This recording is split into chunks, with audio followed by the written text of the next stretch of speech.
Welcome back to another episode of The Magician's Call. I'm Dr. Lahab Al-Samarrai. With me, as always, Lance Allred.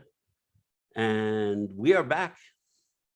Lance, how are you doing this week, bro? I'm doing well. I went to the Magical Kingdom last week. So, like a magician, I did my thing there at Disney World and Ooh, spoke to the people at the convention, but then had a good time with my son. And yeah, I'm glad to be back and lots of movement that you and I can update and talk about just in the last month. ooh. And yeah, we were talking, my birthday was a month ago, 28 days ago, and we were around that time we were talking about magician in action and what it means to actually be in a state of action Ooh. as a magician. And some interesting developments came that we spoke about the hot springs in Montana that I've been pursuing for most of my life. And interestingly enough, in 2009, when I was 28 years old, when I was dealing with my suicidal depression, I went to the Oregon coast, Astoria, Cannon Beach area. Ooh. And I had not spoken to a higher power in some time. And when I got to the ocean there, um, something interesting happened as far as like whether you want to say I was teleported or whatever, but a lot of memories, not just of this life, came flooding. Maybe they weren't my memories, maybe they're other people's, I don't know. But since then, I have loved that area greatly, but also recognizing that um, the Columbia Gorge, the Great Northwest Passage, is the ley line of which the hot springs water that I swam in as a child in Montana connect to the Pacific Ocean from the Bitterroot River to the Clark Fork to the Columbia Gorge. So there's that energetic connection of that space. And so I've known that Oregon would be a part of the picture some way, somehow. And frankly, I was planning on retiring to Oregon when I was playing basketball, but then I got a divorce and moved back to Utah to be with my son, as you know. And so I put the Oregon vision on hold. But the same week as my birthday, I happened to be in Oregon when we were talking about the Magician in Action because I was giving a keynote for a food chain there. And I also happened to be staying at a timeshare condo that I own. And I stumbled into an addiction recovery center that's 50 beds Ooh. for sale that is dormant but is licensed. And I reached out to the seller, and the seller, unlike other people I've been dealing with as far as the hot springs and whatnot, the seller is very flexible and wants to have some equity in the business by also donating some of the wooded forest oceanfront land. So it's there, right there in the water on the ocean. And is interesting, Lahab. What I'm getting at is yes, you have a vision, and we've talked about letting go, detaching from what it's supposed to look like, because every goal I've written down has come true in my life, but it's never looked with exactly what I thought it was going to look like. But more importantly, the power of simply taking action, taking initiative, does not mean that you're going to get what you want, but that energy of putting yourself into the game allows you to finally move energy and for things to go. There's a time and a place to take yourself out of the game to recharge. And then there's a time where, as the saying goes, you can't win the lottery if you never play. And so when a lot of people are getting bogged down by how you're going to make it happen, how, the magician says, I do not worry about the how. I simply have to show up and trust that I will be given the right answers as they appear in the moment. I create. I create, And so you created. created. Yes, I Yeah. did. I This is a did. creation, right? It is. This is a And creation. This is a huge creation. 50 it beds. It's is not just 50 beds. It's it's bigger it, than it's a place for people to heal. It's a place for people to transform. It's a right. place where true alchemical experiences occur um, that promote healing. Yes. And there's beauty and power in, while the hot springs vision was big, as people would say, it was big mostly because of the price tag that people were trying to sell it for. But there's a, we've all heard, just let go and detach and let God or let the universe, and something even bigger will come. And so it is pretty profound that something much cheaper, 5 times as big as far as the ability to impact people. Um, just I stumbled right onto it again, like Percival when he was on the quest for the Holy Grail. Percival didn't find the Holy Grail It because he was found smarter. him. He found him. Long Beach Um, found you. and yeah, so there in Long Beach is exciting. And but here's an interesting thing. I can truly say that for me, to be in a space of manifesting, dealing with grief and loss of my father, but also I had to detach from the hot spring, moving into an energy of, okay, I just don't care anymore. Meaning, I don't care as far as me wanting validation or for people to see me or pat me on the back. And so I guess the word is excitement, but it's interesting because I had to let go of the child's idea of excitement, or maybe just the ego is probably better. Or actually, frankly, let's go to the victim. It's the victim's idea of excitement that says, I get to be validated. But you deserve to be validated in this context because True. let me put it this way. Let me put it this way. You're being hard on yourself. I'm Okay. trying to, okay. And I can't I it doesn't fit today. It Okay, doesn't let's go. fit that you're so hard on yourself because I think whatever secondary, tertiary, long list of other wants or needs, Right, the main objective is creation of a space of healing. right, And that has always been your vision. right. And therefore, I think you shouldn't be so hard on yourself. But if you want to be, No, continue.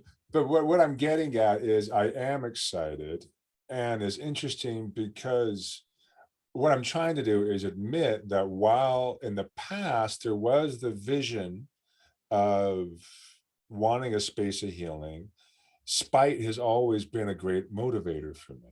As an athlete, I had to channel a lot of it. When people would resist me or tell me no, I had to turn it to fuel. And so there was also, I could admit, there was some part of me, the child within me, that wanted to be able to go back to Montana and have my family and my father vindicated, along with the space of healing. So what I'm getting at is interesting that I actually had to let go of those secondary desires of validation, vindication, spite. And so it was an interesting kind of excitement is what I'm trying to articulate, that it's really, it's it's much clearer, it's much smoother, and it's flowing much easier because at the end of the day, it is not about me and any deep rooted needs to be vindicated.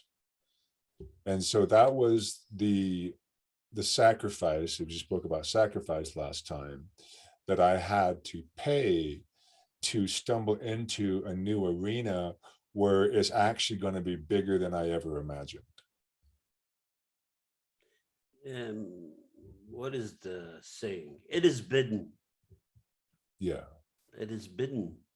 And so it happened in right. creation. Now we will look forward to what this creation is um, going to heal and how it's going to heal, how it's going to be transformative, how it's going to use JAMP and meditation and different forms of healing to get people back into um, living their lives. Absolutely, because it's, yes, 12 steps is great. I'm not going to ever knock on 12 steps. so much of my message is that the archetypes within us, we all have our own unique coding of archetypes. And so to Right. assume that one size fits all system is there is very naive.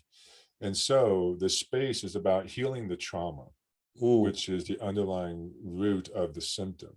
yeah. And so finding and meeting people where they're at and assessing them through archetype work, through star charts if we need to, Ooh, or Myers-Briggs or Strength ooh. Finders. We're going to have all sorts of personality tests, whatever that we're going to use. And then we're going to do our best to figure out, okay, which is the right way to address this person, giving them their own unique set of skills, new skills to help them cope with the addiction that is really running rampant because they have very limited other coping skills that they trust. The archetypal aspect of healing is important because we use it for different things. I mean, there's certain plants that archetypally are healing towards certain archetypes. So certain roots for warriors, certain roots for magicians, certain roots for lovers, certain Mhm. roots for kings and queens. Um,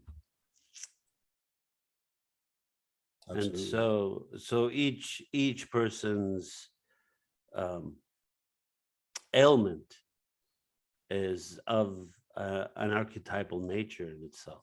Right. It is as an astrologist would say, it is a square of aspects or an opposition of aspects, and aspects show the archetype. And so it is a clashing of the archetypes within one's psyche Mm, as is trying to make sense of this chessboard. mm, And so usually I can look at someone's star chart and see Neptune. If mm, Neptune has an affliction, meaning a square or a quincunx, not necessarily quincunx, but an opposition or a square, especially with something like Jupiter, mm, I will say, okay, that's definitely the addict right there. mm, There's been quite a few times I've done star charts for people and I just ask them bluntly, how's your addiction? mm. They try to deny it. Then I push them and they're like, how did you know? I'm like, well, here's the beauty of it. It's not me knowing, it's right here in your avatar decoding that we're doing to Mm, let you know that this isn't personal. mm, There's nothing wrong with you, that it is a genetic and family ancestral issue mm, that you are being coded with the potential to actually address and heal it and send it back up the family line. mm. And so being able to help people, there's great power when we spend so much time myopically taking everything personally. Yes, it is personal. It's a very personal experience, the human experience. Mm. But as you know, so much of the work of getting people through trauma work is getting them to take a step back and see the broader lens Mm. and realize that we don't have to take everything so personally. And that is the magic that I have found in dealing with people with trauma. Yeah, yeah. The healing of trauma transforms everything. This is why Mhm. JAMP is amazing. Yes. We have a series of we have a series of we're doing a treatment with someone, and she is she has regained a taste for life. Mm. She uses terms like I think that it would be um, good to live. Mm. Things that she doesn't say, things that were not part of the um, Vernacular before. Yeah. no, did not exist. Things like I deserve a better life. Mhm. Terms like that were not used. Terms of because before that person was in the mode of surrender and defeat, and that the traumas have crippled them, have tortured them and crippled them. Mhm. Um, the removal of those traumas shows healing in a way that is stunning, Mhm. because healing is it's like you have a shield that's holding back feeling better, Yeah, and removing that shield is what it takes, and that's the trauma, and the it trauma is. holds everything.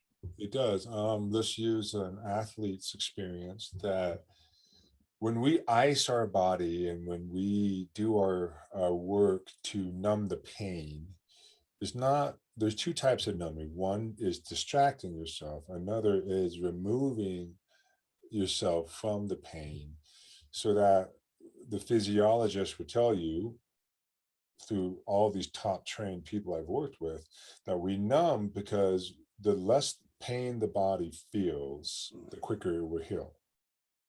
Mm. That as it's distancing itself from the actual mind bending pain that is there, when you're in pain and that area, your knee is throbbing, all you're going to do is focus on that knee. Mm.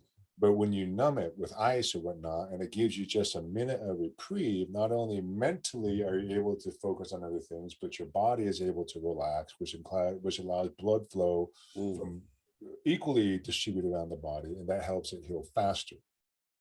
Yes. So what you just talked about is the same thing mentally, psychologically, emotionally, spiritually. It's the Mm. same thing, getting people to take a step back from the immediate myopic focus of the trauma that they are so focused on it that they then numb or distract themselves in the negative way while not actually dealing with and being proactive in said trauma.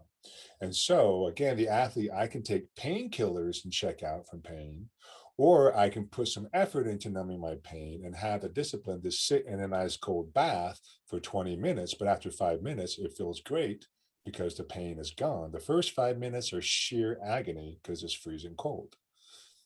It's Mm. not just that little extra step of being proactive in your healing is what moves you away from the pain and lets the Yeah, body begin to heal. once you submit to treatment, because that takes guts. It does. It takes guts to, after so many years of being in pain, to say, I want to give it another try. Mhm. It's easy to give up, right? It's easy to keep numbing it and not finding a solution for it, Mhm. Right. right? So this is Absolutely. the other thing about JAMP, which is amazing. Agreed. It takes away your pain. I would agree. My own experience with JAMP, with your system, with your modality is better than system. But with your modality, again, it's the clarity that activated in both hemispheres of the brain by seeing, oh, wait, I'm still viewing that lens from the child archetype. Mm. And so it's time to shift it. And yes, we can do self-talk and everything, but the You are correct. physiological, It is an archetypal treatment, because what happens is that it bypasses Mhm. the ego deep Right. into the psyche, and Yes. that's where you could get at where the pain is coming from. Mhm. And the pain is usually a emotional dislocation, a dissociated emotion, as part of the Yes. dissociated pieces of the trauma that's associated with the piece of the body. Mhm. I grabbed my arm. That's where my pain ended up, because I was scared. So I grabbed Yes. my arm. So now I have pain in my arm when I'm scared, but I don't connect those two. Mhm. Or I um, say my neck hurts every time somebody's name comes up. So now I have associated my complex with that specific pain. So now when that's triggered, I know I've connected it to something, Mhm. someone, something, some event. So during the jam treatment, you go into the question of whether you want to hold on to the pain. Mhm. And when you say, I don't want this pain, you are talking directly to the head CPU. Mhm. You're talking directly to the decision maker, Mhm. right? Oh, okay. I don't need to send that signal. Okay. We can turn it off. Absolutely. And what's brilliant about it, as you say, I mean, we recognize, okay, you probably appreciate this, but I have someone who is a brilliant chiropractor. She is amazing. Her emotional intelligence, Mm, muscle testing, and everything. And yet she has been coming to me for some archetypal consulting, some advice. mm, And she she has been reading Eckhart Tolle. And mm, I admire Eckhart Tolle. He has some great truths. And yet he has offered people a very simple or shortcut narrative that says me versus I. mm, And I've been telling her, you're a lot more than just two archetypes or people in your head. There mm, are several archetypes. mm, And being able to recognize that those archetypes comprise what make up of your system, your avatar. Your avatar is a system of very complex archetypal energies within your psyche mm, that are maneuvering about this dimension. mm, And so I understand that Eckhart Tolle has given a lot of people who are coming out of the pain body, out of trauma, permission to disconnect from what we know as the victim archetype, mm, that he's saying is me and I is the higher conscience. mm. But It as sounds we like he's stuck uh, between the ego and the shadow. it's if you That read it, sounds but like an argument between ego and shadow. yeah, Ego says, no, I want it this way. And shadow goes, no, I want it this way. right. This is an old argument. And but it is good that there are different people, different teachers at different levels to meet people where they're at. So Mm, people who are simply coming out of victim trauma, giving them permission to not just be constantly in one lens, but realizing, oh, there's another way to see it. But then what you and I are teaching, and I'm working with this gal, is there are many lens. And part of knowing the game is understanding what are your gifts and strengths, which archetype you have to call mm, forth in any given room to do the things that you need to do.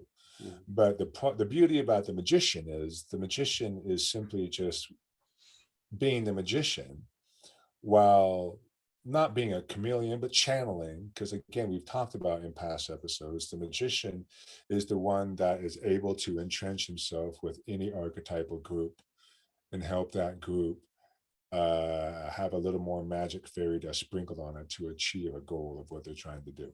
Well, they see the patterns. Yes.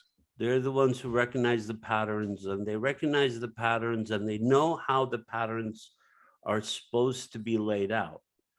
It's not only do I recognize the pattern here, I recognize how it needs to go. Mm. I recognize the movement within the pattern. So I recognize how the grid looks, but I also recognize how the grid should move. Yes. And that's when you were talking about it earlier about things that are in opposition to other things within the archetypal system. And so you could have a pattern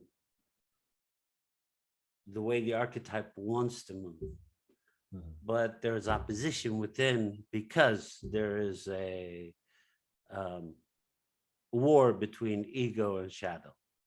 Right. That could be part of why I'm stuck, Mhm. because their little war is basically um, vacuuming all the energy out of the room. Mhm. Their war is the only thing that's going on. And maybe that's the point that I need to get out of. Um, and then once I'm free of it, then I could move into myself. I can more move into, I'm integrated with my archetypal movement, Yes. Yes. which is the thing that always stares out at you, Mhm. right? You've talked about this early on when you talked about recognizing how the archetypes are going to move on the court, Mhm. right? Do you know their patterns? Yes. You see it, you know their archetypal energy. So when somebody is not working within their archetypal energy, their pattern is erratic. Absolutely. And so they're not as predictable, but at the same time, they're not efficient and they're hurting themselves. Absolutely. That's it. I like that word efficient because I have lots of people that come to me, hey man, I want to be a king. I want to be an alpha. Ooh. I'm like, well, I can give you some help, but I mean, you want the easiest and most pleasant experience, the most empowering experience that you're here for? Okay, not everyone can be a king because if everyone's a king, we won't have Camelot. We have to have unique archetypes fulfilling different roles. And so there are some people that we've seen try to wear a style of fashion and show up to the party, and you just look at them like, that doesn't fit, man. It Ooh. just doesn't fit. And so a lot of people have been um, deceived into the notion that they have to be a king for them to have value, Ooh. to have what they need in this world. Ooh. And so that's when we talk about people get out of whack, is when the addict archetype is overpowering because all the other archetypes have been so disempowered because this system is trying to be something that is not within its archetypal programming. Ooh. And so when someone is not coded to be a king and they keep trying to be a king, they then, like any muscle, you have to use your muscle to keep it strong. Their engineer archetype or their poet archetype or the jester or the hermit, those all begin to dwindle away. And that's when the addicts begin to swell up and take control because all the other archetypes have atrophied so far, so much to a point, because again, they are deceived into believing they have to have this archetype to have any value. And so much of what you and I tell them, no, is actually the opposite. As a player, I will tell anyone, everyone's role is just as important. The coach, the players, or the ball boy. Everyone is needed to have a team run efficiently. Ooh. And because we live in a capitalist society where we're paying our CEOs 4,000 times the lowest paid employee, which is ridiculous, is creating this disjointed perception of what it means to be a healthy ecosystem. Ooh. You have to have your ecosystem within your own psyche be healthy before you can contribute to an outer ecosystem. Ooh. It's ecosystem supporting ecosystems, which is how the universe itself works. It's Ooh. planets supporting and stars supporting galaxies, galaxies supporting the universe. It's ecosystems within ecosystems. And it all comes down to our ecosystems, knowing that you and I know within my own DNA, in my brain, there are other galaxies and other stars within that, depending on the scale we're speaking of. So our job is simply to establish our healthy ecosystem so that heaven above and below, as we're simply in one fractal, the fractals beneath us and the fractals above us, we have to link ourselves as a healthy link in the chain for the rest of the chain to be empowered. Ooh. And we do that again by recognizing and stepping into our full authentic archetypal patterns. Yeah. Yeah. It's not fighting your archetypal pattern. And you know that somebody's been traumatized when they're not in their pattern. Yeah, archetypal coding probably better than pattern, but archetypal Well, coding, yeah, pattern's coding fine. Yeah. pattern, what we're talking about is that this is how you could tell somebody is, um, but we use terms like not right Yeah, or off or off, not um, well, something. disturbed. Yeah, Yeah, yeah, disturbed. not healthy. Yeah, Um, um, not in their head, not in their Yeah. place, not frazzled. We use different terminology Right. to describe the state of being, and what we're talking about, that basically what it means is that Yes. they're not embodied in their archetypal pattern, so the Right. pattern is off. Right. So when the pattern is off, because what the pattern is an intricate archetypal mesh, Right. right? 100%. So you have all the archetypes that you named. There's an archetypal mesh. Mm-hmm. And so within this mesh, there's an overall structure. And that's how the pattern works. Right. 100%. That's how it's Again, coded. yeah, And that's why ecosystems are you get the ecosystems. magician, because then it's that archetypal coding that comes out. And then there is not really a choice No, to be what you are, which is your archetype. you are what you are. Yeah. And resist it all you want. Again, I can tell people that, but it's just going to give you frustration. It doesn't work. It's just going to leave you to heartbreak, frustration, disenchantment, It depression, will, all the it will, as Young likes to say, it will drag you kicking and screaming. 100%. So Yeah. what will happen is you can fight it, but you're always limping and it's always pulling Mm-hmm. because it's always trying to reset itself, Mm-hmm. right? Yes. It's always trying to reset. It's like, okay, this is the pattern, reset. And you're like, no, I'm not doing that. Yeah. You're talking to yourself. You're even saying to yourself, I'm not going to do it. It's not like you're talking from people who are asking you questions. Yeah. You're saying it to yourself. I'm not going to do that. Well, what was the question? So you're getting the question. You're being prompted. You're being told, hey, this is what you need to do. Mm-hmm. And you're like, no, I'm not going to do that. Okay, well, you will sooner or later. This is how it works, right? But the more there's resistance to integrating into the pattern, into the coding,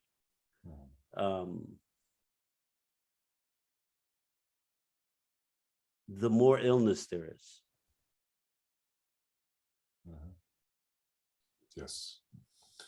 Yes. And so trauma is the power surge, if you will, that definitely does fray the internal wiring of a computer, of the software program. Yes. And so that is what oftentimes will allow the glitches and the unwanted repetitive patterns to appear and stay there. And you and I, people, they can keep resetting, restarting their computer, booting it up, and it runs well for a little bit. And then a half hour later, they know it's time to shut down because the computer starts getting slow again, et cetera, et cetera. Yeah. Or we can actually do hard work and either repair the the hardware system, send it into a technician, or else we just back up our software data and move it into a new hardware entirely. And so what that can mean is changing your location, changing your occupation, changing your sphere of influence and who you spend your time with and who you associate with. And so simply repairing the system would be okay, let's address the trauma, but like, okay, no, we're actually going to do a backup in the cloud and we're going to tell you you need to relocate and get away from your external framing, which is the people and culture and family that you raised with, because it's just completely unhealthy. It's time to go. Well, And part of healing is to not only heal from the inside, yeah, you have to heal from the outside. yes, yes, agreed, agreed. And so we went off on this discussion about trauma and healing, and we spoke about it in a very almost engineering or mechanical way, because we are implying that it can either be personal or impersonal. It's your Mm, choice. But when you move into the realm of impersonal, taking a step back and choosing to see that it's not all about you and it is not just on you and yours alone to carry, it allows you to move out of the narrative because people wouldn't stay in victim mode if they weren't getting something out of it. mm, And when you're brave enough to take a step back and you're able to see, oh man, I definitely was milking that victim archetype for all it's worth because it got me attention, mm, which is probably something I maybe didn't get enough of as a child. mm, So that's why I'm so drawn to playing that card, mm, because it fulfills a need or a trauma that I had as a child and not mm, being seen. But I recognize I'm just spinning my wheel here. I'm just stuck in this repetitive pattern, not really going anywhere. And so the beauty of it, it requires people to no longer take it so personally. But that is what the magician has had to learn to do. Again, we spoke about um, the magician feeling abandoned yes. by the universe. Yeah. Why have you There's forsaken me? why have we for the last two millennia, Well, especially. yeah, we've been hunted, we've been killed, Yeah. we've been burnt, we've been tortured. And so seeing the pattern that the magician archetype, not just you and me, but the magician archetype itself in the human arc, again, fractals and ecosystems within ecosystems. Yeah. The magician archetype for the last 300 or 400 years definitely went into trauma, went into victim, went into hiding. Nothing gets to happen for me. It never goes my way. Why have I been abandoned? You've forsaken me. With now the world requiring, yes, the information is there, but is also, we're seeing that, wait, information was giving us a false illusion of security and stability. Mm, And the magician says, oh, this is mm, where I get to enter the scene mm, and help you know, oh, actually, security is a total illusion. mm, And we're still in the unknown. And this is where I excel best at because the world is my sandbox. mm, And so the magician is now being called off the bench at this time, mm, archetypally speaking. mm. And You could tell that Putin did not consult the magician when he walked into Ukraine. he did not. He did not consult because he's the tyrant king. Mhm. It's the archetype of the tyrant king. Yeah. I, and only I, know the answer and the problem.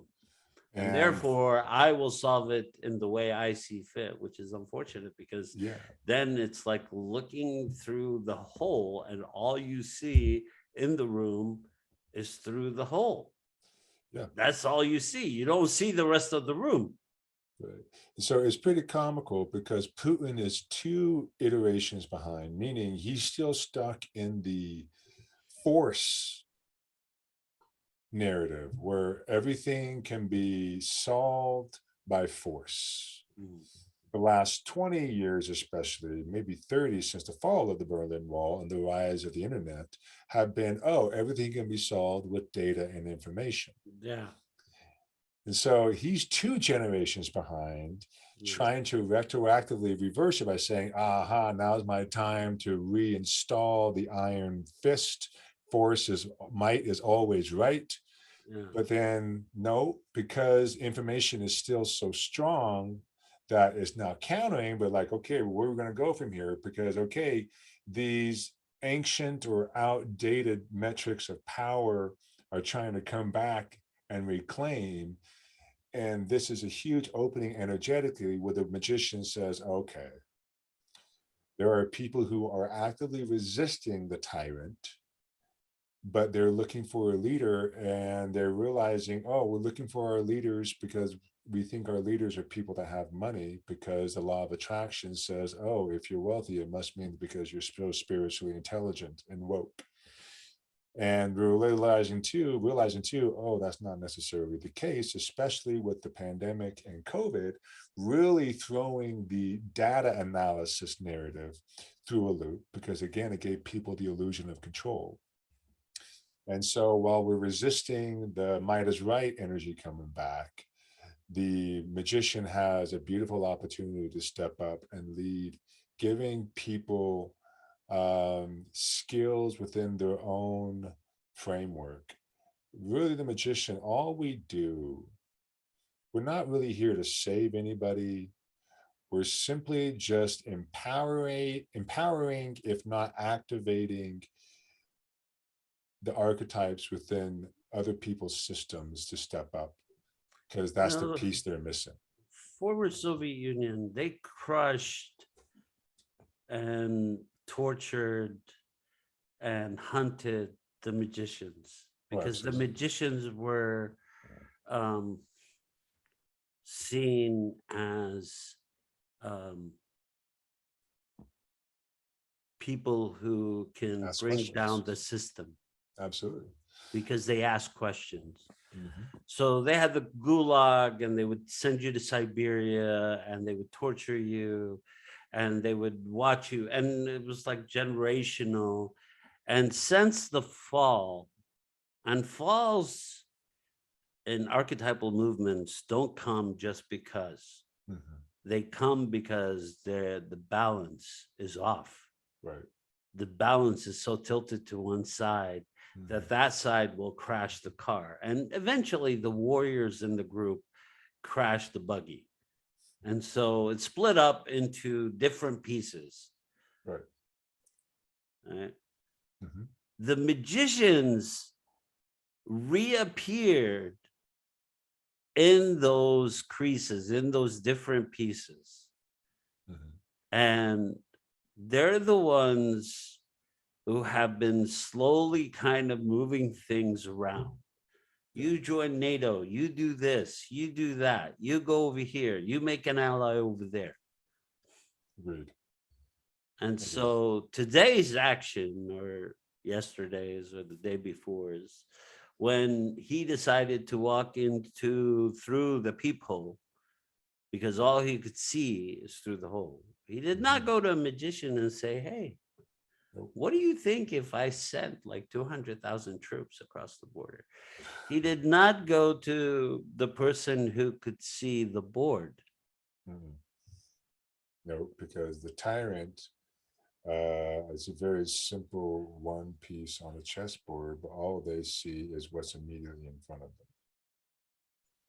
And so when you brought up King Arthur earlier, not to say there's any comparison between Putin and King Arthur, but King Arthur would consult the court. Yes. So he would consult his other archetypal energies that are there Mhm. at the round table. Yes. 100%. And that's how he would be able to move in the world. Mhm. And so what's interesting, what I love too, is even the smart, fancy statistical people on last Wednesday, Thursday, went immediately cynical and said, oh, well, we can't do anything because Russia has nuclear weapons, and good on Zelensky for whatever, but Russia's just going to crush him.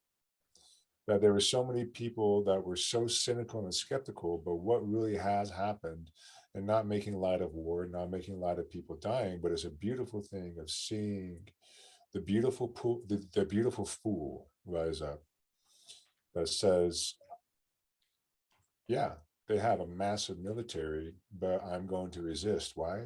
Because I choose to. And with that bravery, the beautiful fool, there then has been a support Those are very wing. scary words, by the way. Yes. When you say, I will resist, those are Right. very scary words because now you have to break these people's will. Right. Now you see there's a will against you. There's an energy in the universe that says no. Right. It's interesting. And then seeing the magicians all pop up and hamstringing and just throwing, it's not like one sanction is going to be the one that is like the dagger to the throat. It's just the magician being clever, being evading, that the warrior or the tyrant can't get a clean hit on, but it just keeps hitting him from all these different angles and reappearing on a different side, that now Russia is just like, oh man, what is going on here? They're finally like Gulliver's Travel. What I see is now they're just bound up, tied up, laying there. They don't really have any moves to make. So there's It's, all this different like argument at top. mhm, And then there's these mini arguments at a different level. Then there's all these weapons that are flying into Ukraine mhm. from Poland, from Moldova, from Latvia. It's just flying into, so they're moving it. So there are different conversations at the same time saying, oh, no, I don't think we can do anything. I mean, at the same time, Stinger and Javelin missiles are flying into Ukraine, right? So the magician are pretending to hamstring everybody over here. Well, oh, there are nuclear weapons, and That's right. this could be a disaster. Meanwhile, saying this war is going to go on. Yeah. Mhm. And This so, resistance is going to go on. I was going to go on because the magician sees any person who has a magician archetype.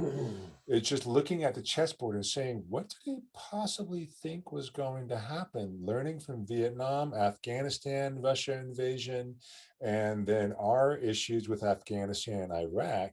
He It's did like, not look at the board. didn't look at the board. That you can, Geographically, Ukraine is massive. You did yeah, not look at the board. And that means that you would have to control it in a way that you would have to have hundreds of thousands of troops there. You're not going to be able to control it because it's a massive piece of land. you can't sustain it. And they're very strong willed and they have technological savvy. And another thing is too is the difference, not to make light of the Middle Eastern wars. The Middle Eastern wars are about, they're driven in large part, yes, by oil, but also religious extremists.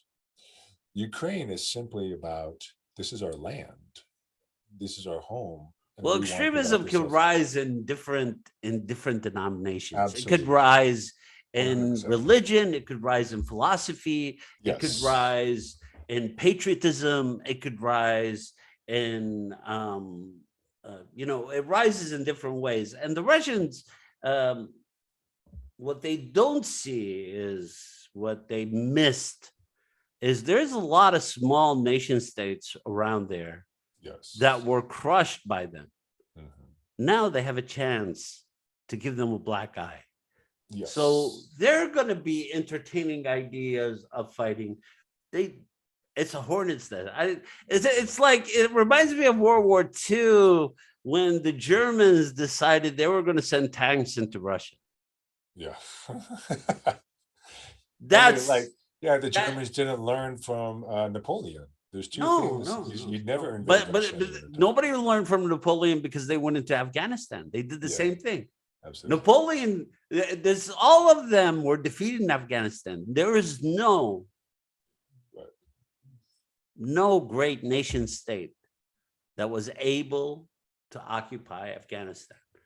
well, that's the thing is you really can't occupy because the the level of communication now through the internet, and because we thought it was hard enough and we saw it didn't work and Afghanistan in the 80s with Russia and the US later, but they didn't have cell phones and all that. But now there's cell phones, there's internet, there's ability to mass gather, if not physically, at least intellectually. That creates so much resistance. And so you and I, the magician, were just scratching our head and saying, okay, Putin, let's say best case scenario, you do wipe out Zelensky and you install a puppet government.